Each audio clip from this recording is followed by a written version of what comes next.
I was saying, Joy Taylor, every dog has its day. And since I'm a big dog, I've got 2 days. Okay. So now. You just called yourself a dog? Yeah, I'm a dog. Yeah, I'm a big dog, a big one. Kevin Durant is 6'11", who can pull up from 40. Okay. This brother is on that level. I'm talking about offensively. Do you think you're better than Darrelle Revis is right now? I'm better than you. Welcome to episode 46 of the Lowdown Podcast. I'm your host, Mark Brown, as always, so I'm jumping straight to the point. I have a special guest on the show breaking down the conclusion of Super Bowl 54, which happened last night, and that guest is Jonathan Thomas, and Jonathan is a sports reporter for KXAN, the NBC affiliate TV station in Austin, Texas. I've had Jonathan on the show before, and I'm having him on again because he's that good and he's that entertaining, so he's very smart when it comes to football, so definitely check out this episode. I hope you guys enjoyed. Here it is. Ladies and gentlemen, welcome back to another episode of the Lowdown Podcast. I'm your host, Mark Brown, as always, and I have a special guest on the show, and he's been on the show before, so this is his second go-round, and it is Jonathan Thomas, who's a KXAN sports reporter and multimedia journalist. He does a little bit of everything at KXAN, very talented, and I'm just humbled to have him back on the show again. So, Jonathan, welcome back. Hey, thanks, Mark. Thanks for having me. It's a little different than last time. Sorry about that. A little different than last time because I'm talking to someone who's in the business now. You were an intern when we first talked, when I first was on the show. Yeah, it's true. Yeah, I sure was. And then I had no idea what I was going to do. You know, after the internship, I was looking around, and then obviously you were a huge help, man. Like, you definitely guided the way in me finding the job, and I'm really grateful for that. So that was a huge takeaway for me, and a huge takeaway from you. I mean, it's just looking back, it just doesn't seem like it's been a few months, you know, especially knowing that you basically gave – actually, no, you did. You gave me advice on that previous episode you were on, so that helps. Yeah, man. Hey, you know, I'm glad I'm glad that meant so much to you. Like I said, it was that was something. I think that those are just words for anyone listening. If they want to do this for a living, there's coming out of college. And even after you're out of college, when you're working your first job, it's just very important to stay patient, stay focused and determined, and you'll eventually get where you want to be. Exactly. Wise words by Jonathan Thomas right there. But anyway, this is the day later. Today is February 3rd, the day after Super Bowl Sunday, and talk about a game that was extremely entertaining to me because, we finally got a chance to see two different teams battle out, especially for the AFC. We're used to seeing the Patriots just about every year, and then to see the Chiefs make it another Super Bowl appearance. And last time they did was 1970, so it's been a half a century since the last time these guys actually made a Super Bowl appearance. And not only made a Super Bowl appearance, these guys won the Super Bowl. It was a crazy comeback in the fourth quarter. Patrick Mahomes is a bad man. I saw that from Stephen A. Smith because that's the new gen of a bad man. Aaron Rodgers is getting a little bit older. So don't get me wrong, he's still good, but Patrick Mahomes, new gen, bad man. Andy Reid finally redeemed himself. It's been 15 years since the last time he made a Super Bowl appearance, and he fell short to the Patriots 15 years back. And he came back, a decade and a half later. He said, hey, I made it all the way to the Super Bowl. I'm not going to lose this one. And it sure showed. Yeah, absolutely. Just to first piggyback off the Andy Reid thing, he's probably the person I feel the most happy for. He's been through a lot in his career with football and just in his life, in recent years. People, I don't know if people tend to remember that, his son, he had a son who suffered a drug overdose about, I want to say 8 years ago. And, and that was right at the tail end of his time with the Philadelphia Eagles. And then, of course, his time with the Eagles, they won a lot of games, made the NFC Championship game a bunch of times, made the Super Bowl one time, couldn't get over the hump there. And so, it was one of those things where, I was among the legion of people who didn't know if he would ever win. If he would go down as like one of those coaches. A lot of people in the basketball world, look at Andy Reid like they looked at Larry Brown for a long time. Larry Brown, long-time coach in the NBA and in college. And in the NBA, he he had developed a reputation for being just a great coach, but someone who just somehow can't win a title. He had that best coach that has not won a title, if you will. And he was able to finally get one with the Pistons in 2004 when they beat the Lakers in 5. So it was good to see Andy Reid finally get that because, Pat Mahomes said it best. Andy Reid was already a Hall of Famer, a legendary coach, even before kickoff last night. Dean Smith had a famous quote because Dean Smith had that reputation for a long time North Carolina basketball coach. His assistant coach, who's now the head coach of North Carolina, Roy Williams, said to him after the game after they beat Georgetown in 1982, he said to him, he goes, "Can you believe it? You finally proved them wrong. You finally won a championship." And Dean looked at Roy and said, "Roy, I'm no better coach now than I was 5 minutes ago." And, I think that's exactly how I felt about Andy Reid. And that's what Pat Mahomes was saying last night. Andy Reid was already a great coach, but winning the Super Bowl put him over the top.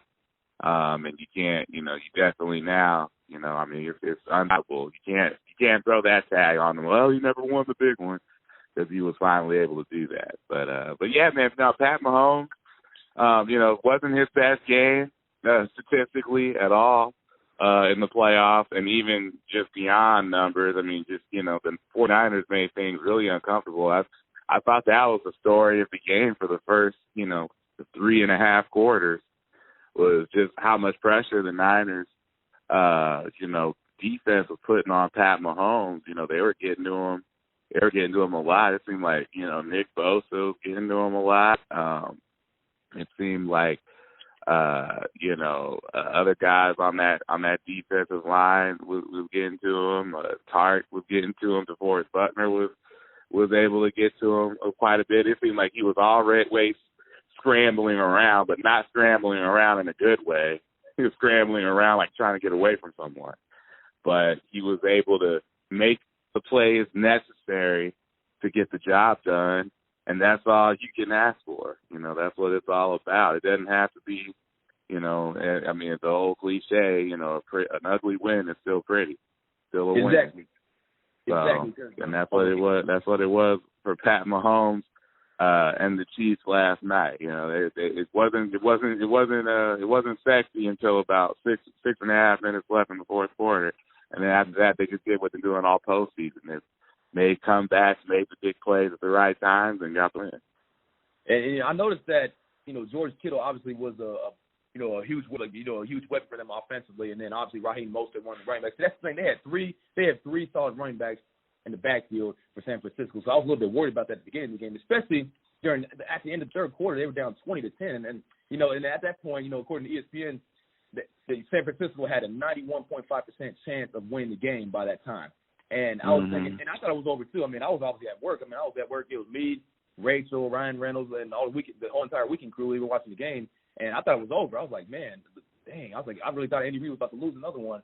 And but and everybody's like, exactly. You really can't count out the Chiefs.